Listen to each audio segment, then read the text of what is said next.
పృథివీ, జలము, అగ్ని, వాయువు, ఆకాశము మన శరీరంలో ఏ విధమైనటువంటి రూపాన్ని ధరించి ఉంటున్నాయి? In what form the five elements are present in the human body? భూమి దీని యొక్క అంశమే మానవుని దేహం నందున్నటువంటి యొక్క చర్మము, ఈ యొక్క కండరములు. It's only out of earth you find the skin and the muscle. జలము యొక్క అంశమే మానవుని శరీరం నందు మూత్రము, రక్తము. It's only out of water you get the urine and blood. ఇంకా అగ్ని యొక్క అంశమే మానవ శరీరం నందు ఆకలి, దప్పి. One is thirsty and hungry because of fire within.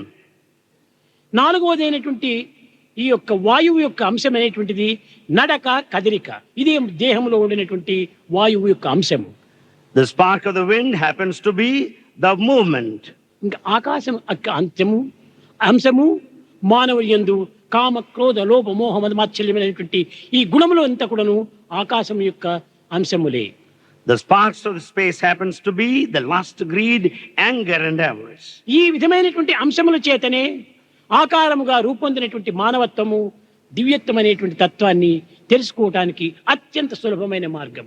Because of all these components present in mankind, it is easy to find out divinity within. పంచభూతములు పరమాత్మని యొక్క అంశములే. The five elements are the sparks of the divine. ఈ అంశములకే ఇంతటి ఘనమైనటువంటి విలువైనటువంటి యొక్క శక్తి సామర్థ్యం ఉండినప్పుడు దీనిని సృష్టించినటువంటి యొక్క భగవంతునకు ఎంతటి ఘనవంతుడో, ఎంతటి శక్తివంతుడో విచారించుకోవచ్చు. When these sparks are so powerful, you can understand the power of the Creator.